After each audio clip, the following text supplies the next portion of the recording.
तयारी 10वीची या कार्यक्रमात पुन्हा एकदा ब्रेकनंतर तुमचं मनापासून स्वागत। हा कार्यक्रम पुन्हा आज दुपारी 5:30 वाजता तुम्ही बघू शकता।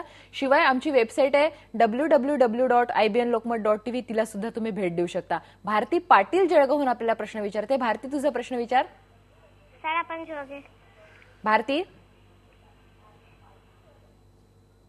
भारती पाटील प्रश्न विचारते। भारती, तुझा प्रश्न विचार काय आहे? तर काही कारणाने संपर्क होऊ शकत नाही या भारतीशी। आपण कविता मस्तूरकर मॅडम आहे जे आपल्या प्रश्नांना उत्तर देतात आहे। मॅडम, मग अशी दीर्घोत्तरी आणि लघुत्तरी प्रश्नांबद्दल आपण बोललो। टिपा आणि कारणे कसे लिहायचे त्याबद्दल सांगा। कारणे इतिहास आणि नागरिकशास्त्र दोन्ही विषयांमध्ये आहेत हा प्रश्न आहे। तर आपण हे 2 गुणांचे प्रश्न असतात, त्यामुळे किमान त्याच्यामध्ये आपल्या उत्तरामध्ये 2 मुद्दे आले पाहिजेत आणि मुद्द्यांना 1-2 असे क्रमांक घालून अगदी नेमकं उत्तर लिहिलं गेलं पाहिजे। आणि टिपारा नागरिकशास्त्रामधला प्रश्न आहे। धड्याखाली प्रश्न आहेत त्याच्यावरती दिलेले कोणत्या टिपा येऊ शकतात, तर नेमकं उत्तर याच्यामध्ये अपेक्षित आहे। फार फाफट पसारा नको। आणि इथेही आपण 1, 2, 3, 4 असे क्रमांक घालूनच मुद्दे लिहिणार आहोत। मॅडम, विद्यार्थ्यांचा नेहमी एक गोंधळ होतो, म्हणजे लोकसभेची रचना आली तर ती राज्यसभेची लिहितात किंवा राज्यसभेची आली तर लोकसभे किंवा पात्रता ज्या येतात त्या लिहिताना त्याबद्दल थोडंसं सांगा। याच्यासाठी एक तरी तक्ता जर केला ना तर तो जास्त उपयोगी पडतो। लोकसभेची पात्रता कोणती, राज्यसभेची कोणती, अशा प्रकारे एक आडवा तक्ता तयार करा। मॅडम, थोडंसं फरक मी बोलू त्याच्याबद्दल। तन्मय महाजन आपल्याशी बोलतोय यवतमाळहून। तन्मय, तुझा प्रश्न विचार। हा मॅडम, माझा प्रश्न असा आहे की नागरिकशास्त्रात कोणत्या धड्यावर जास्त भर दिला पाहिजे? नागरिकशास्त्रात कोणत्या धड्यांवर? मगाशीच मी सांगितलं, पहिले 3 धडे जास्त महत्वाचे आहेत आणि त्यातही पहिला, दुसरा आणि चौथा धडा याच्यावर किमान 2-2 प्रश्न प्रत्येकी त्या धड्यावर विचारले जातात। तर तुम्हाला त्या प्रश्नांची उत्तरं चांगली तयार करावी लागतील। आणि गाळलेल्या जागांसाठी पहिला आणि तिसरा धडा हा महत्वाचा आहे। तेव्हा या पहिल्या 4 धड्यावर जास्त भर द्या। शेवटचा 5वा धडा त्याच्यावर केवळ 2च गुणांचे प्रश्न विचारले जातात, त्यामुळे तुम्ही पहिल्या 4 धड्यांवर जास्त भर दिला तर अधिक उत्तम। अगदी। मॅडम, तुम्ही तक्ता करण्याबद्दल मगाशी सांगत होतात या पात्रतेच्या संदर्भात। आता सगळ्या पात्रतेमध्ये भारताचा नागरिक असला पाहिजे हे तर समान आहे, त्यामुळे हा पहिला मुद्दा तर तुम्ही लिहू शकता। दुसरा मुद्दा असतो वयाचा। मग लोकसभेसाठी वय 25, राज्यसभेसाठी 30, राष्ट्रपती किंवा उपराष्ट्रपती असतील तर 35 वय। तर हा फरक जो आहे तो लक्षात ठेवला ना की आपल्याला नेमकं उत्तर लिहिता येतं आणि हे 2 मुद्दे जरी लिहिले तरी पुरेसे। बरोबर आहे। परीक्षित शहा आपल्याला पनवेलहून प्रश्न विचारतोय। परीक्षित, तुझा प्रश्न विचार। हॅलो। हा परीक्षित। हा, माझा प्रश्न आहे की 2-4 मार्काचे प्रश्न येणार आहे ते 5 ते 9 या धड्यातच येणार आहे, असं आहे?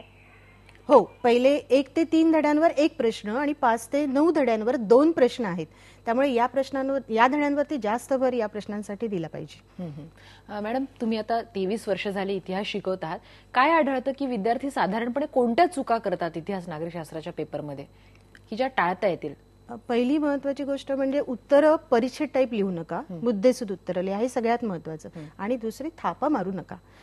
जे तुम्हाला येते ते व्यवस्थित लिहा, येत नसतील तर उत्तरं लिहू नका, पण काहीतरी लिहायचं म्हणून लिहू नका, कारण परीक्षकावर त्याचा वाईट परिणाम होतो, मत त्यांचं वाईट होतं। त्यामुळे थापा मारू नये आणि शक्यतो धडे वाचा, त्यात नेमकं काय सांगितलंय या संकल्पना समजावून घ्या।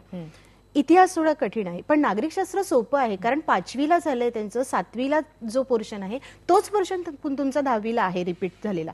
त्यामुळे नागरिकशास्त्रावर जास्त भर द्या। मुलं उलट करतात, नागरिकशास्त्राला निग्लेक्ट करतात, तर तसं करू नये त्यांनी। नागरिकशास्त्रावरती जास्त भर द्या। भाषा सोपी आहे आणि सगळं आपल्या जीवनाशी रिलेटेड आहे।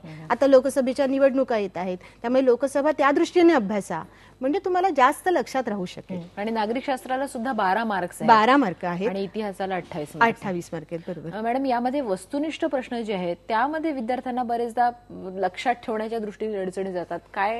याच्यासाठी मी आणखीन एक सांगेन की धड्याखालच्या जे गाळलेल्या जागा आहेत त्या तर उत्तम करा, पण जोड्या लावासाठी प्रत्येक धड्यातील महत्वाच्या व्यक्ती आणि त्याची प्रसिद्धी काय, साधारण जोड्या लावासाठी हेच प्रश्न विचारले। थोडंसं विस्ताराने बोलू। कीर्ती मोरे आपल्याशी बोलते पुण्याहून। कीर्ती, प्रश्न विचार तुझा।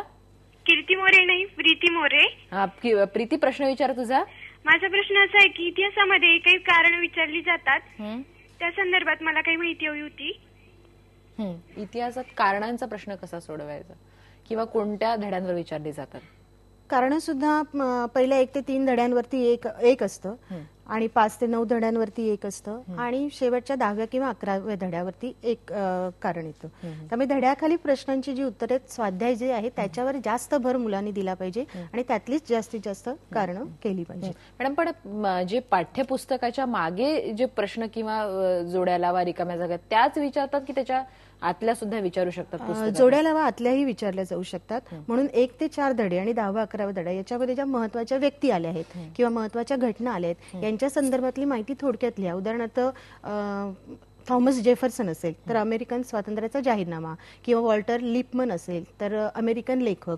ह्या ज्या प्रसिद्धी एकदा जर हा तक्ता तुम्ही लिहून काढलात ना धडा वाचल्यानंतर यात कोणत्या महत्वाच्या व्यक्ती आल्या आणि त्यांची प्रसिद्धी काय आहे तर या प्रश्नाचे पूर्ण गुण त्यांना मिळू शकतात. पूर्ण गुण मिळू शकतात. अक्षय चेते साखरखेड्याहून आपल्याला प्रश्न विचारतोय. अक्षय, तुझा प्रश्न विचार. हॅलो मॅडम, माझा प्रश्न असा आहे की नागरिकशास्त्र या विषयात लघुत्तरी प्रश्नांमध्ये किती मुद्दे लिहिणे बंधनकारक आहे? मगाशी सांगितलं मी किमान 2 मुद्दे तरी अपेक्षित आहेत कारण 2 गुण आहेत आणि म्हणून 2 मुद्दे अपेक्षित आहेत. आणि प्रश्न 9वा जो आहे तोही 2 गुणांचाच आहे पण तिथे मात्र 4 मुद्दे अपेक्षित असतात. हे लक्षात ठेवावं विद्यार्थ्यांनी. मॅडम, नक्कीच विद्यार्थ्यांचे बरेचसे फोन येतात आपल्याला त्याबद्दलही त्यांच्या प्रश्नांचं समाधान करायचंय. मॅडम खूप छान उत्तरं देतात, नेमकी उत्तरं देतात तुमच्या प्रश्नांना. इथे आपण एक ब्रेक घेणार आहोत. पहा फक्त IBN लोकमत.